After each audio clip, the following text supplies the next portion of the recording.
Good evening. Thanks for tuning in with Davis Marketing Firm LLC, where we give out our small business tips for succeeding for managers and new business owners as well alike. And this week we're discussing the do's and don'ts of becoming a new CEO. Oftentimes these new CEOs, they'll come in and they just change this and change that, or eliminate this entire department or eliminate this department, or they're firing key individuals of the company that help build and sustain a sustainable competitive advantage. Because one thing that you have to build a sustainable competitive advantage is people. You have to have the correct people. Getting started, you have to remember why this organization even brought you in. It could be a number of external factors on why you're being brought into the organization.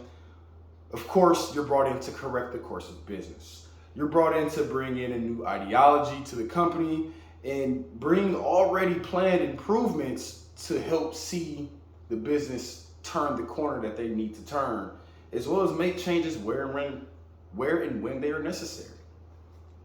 So when you're coming in to correct the course of business, you don't want to come in with your chest poked out, high and mighty, and just think you own the place. You need to come with knowledge of what their current plan or path was and or still is, and provide the steps to correct the course of action. Basically, you want to come in as a captain to steer the ship. You're coming in to, maybe they were on the right path and maybe you need to eliminate certain processes to eliminate fat and just keep it slim so we can get to the point, which is the bottom dollar, of course, as always. Bring in new ideologies to the company as well. Make sure that company-wide it is understood where we went wrong. Once you step into that role as that new CEO, it becomes a we issue. Lay out the new foundation. Lay out what's expected. Lay out your expectations. If you're going to come in to change the culture on day one. Let them know what you expect. Do not, if you're going to have a problem with how it was ran before, do not allow that type of behavior to continue further. You'll see that will become problematic for you later on down the line, my new CEOs. As well, you want to have, again, that already planned improvements. Implement a course of action and slowly assign new roles. You want to see who's good at what and who's good where and where you can put them at to get the most out of them, basically making sure that they're their best person at work while you're still getting their best efforts to get the best out of the company overall. That's your job as a CEO. You want to make sure that you come in, lay a foundation, understand their path, understand where you want to take them, and make sure that they understand this as well. Most importantly, you have to make sure that you're making sure on your deliverables. Deliverables being things such as, if you say that you're going to correct everyone's pay by a 10% increase by this date. By that date, make sure everyone sees that 10% increase in pay. Make sure on your deliverables. If you say that you're going to get us into Costco as a food chain, make sure you get us into Costco. Show us the plan to get us into Costco.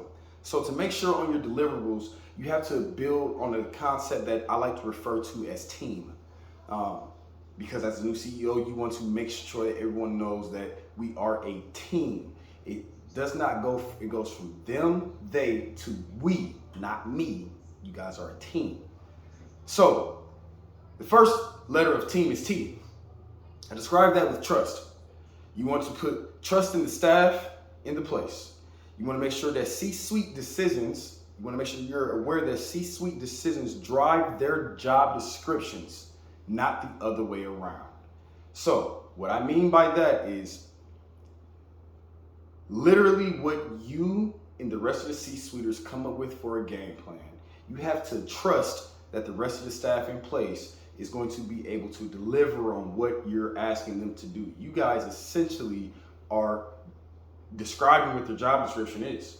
So, for example, for finance, if you need your finance director to always be over your accounts payable, be over your accounts receivable, make sure they know that and you trust them to do their job correctly until they show you otherwise.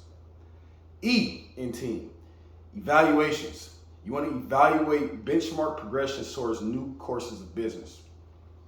What I mean for that is you want to allow for the staff to adjust to immediate and possible the permanent change. You're the immediate and the permanent change. You immediately got brought in as a new CEO, and this could possibly be permanent. Evaluate your team members, evaluate your employees that are underneath you. Give them time to adjust to something that literally changed overnight, because when you bring in a new CEO, you're essentially bringing a new culture to the business. Give them time to adjust. A in team stands for amplify. As a new CEO, I need you to amplify everyone's abilities. Previous leadership may have had people in the wrong positions. They may have had people who was a sales guru, they had them working with the numbers, and they don't care for numbers. They're better at talking to people and working the contracts. They're the procurement officers that should take lead on certain other projects. You want to amplify everyone's abilities. When you amplify everybody's abilities, you're going to get the most out of them towards the succession of the business. And you as a new CEO coming in, for those new board members who requested that you come in, you're going to want to make sure you have everyone in the right positions for succession for the business. Excuse me. Also, the M in team stands for mitigate. You need to mitigate the loss toward overall company success through inclusion.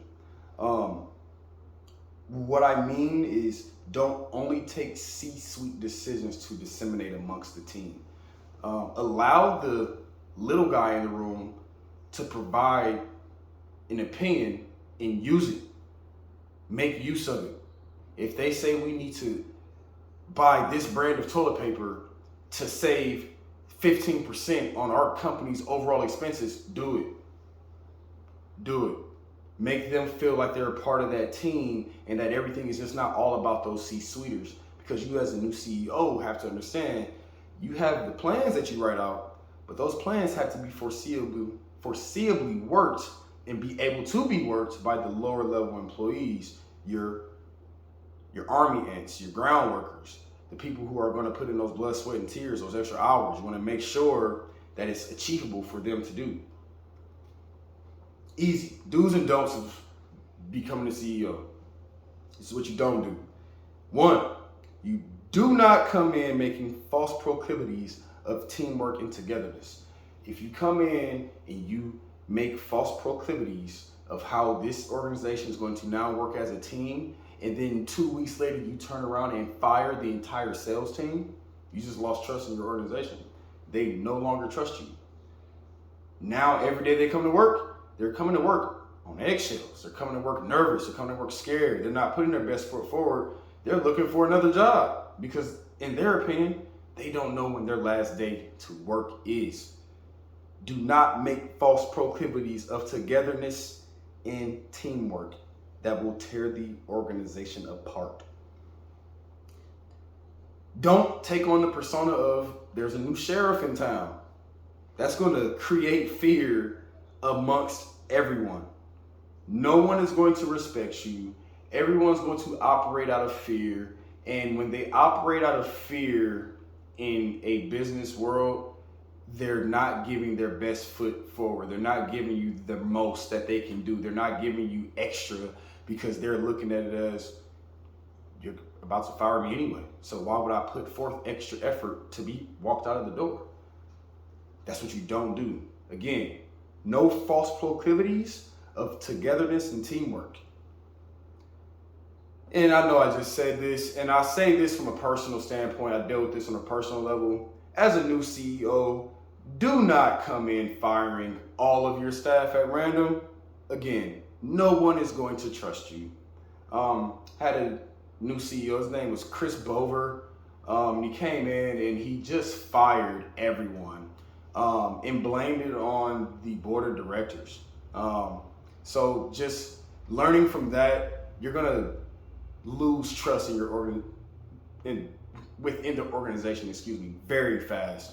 So I will always advise against that. This is something that you want to do.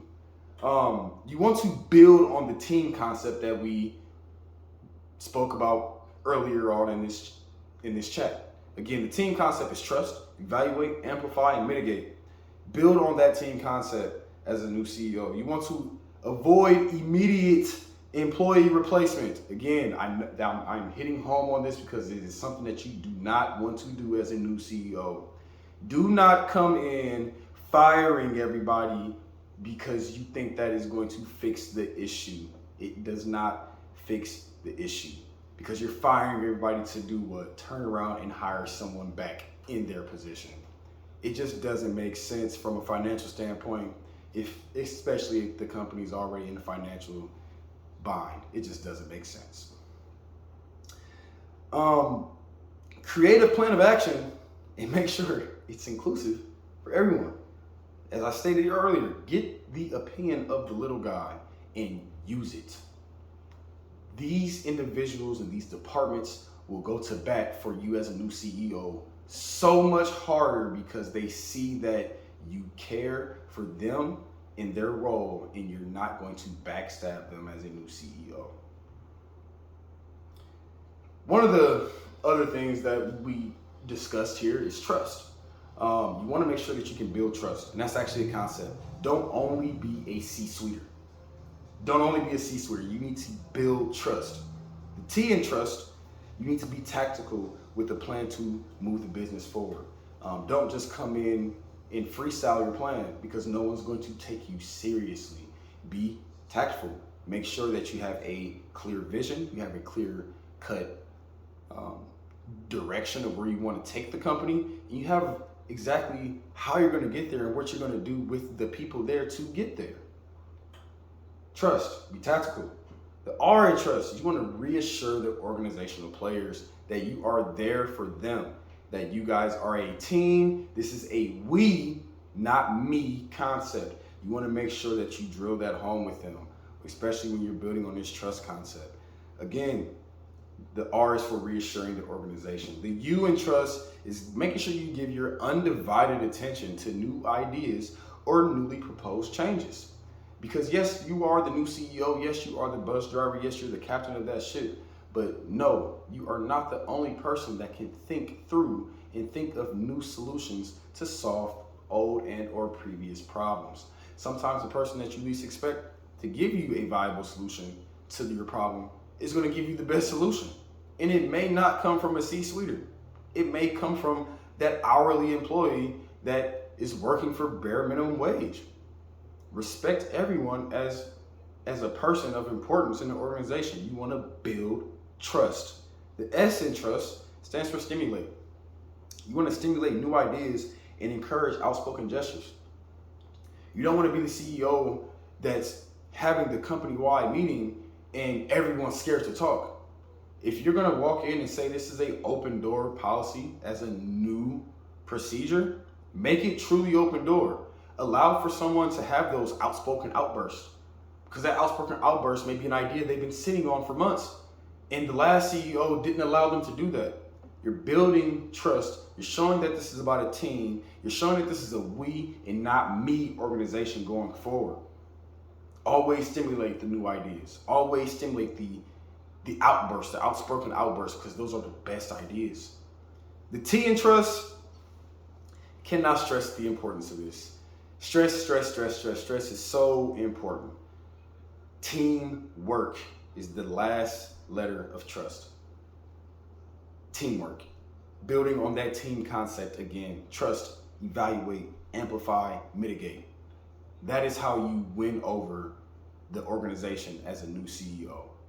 And as always, it's Victory Davis, the owner and founder of Davis Marketing Firm, LLC.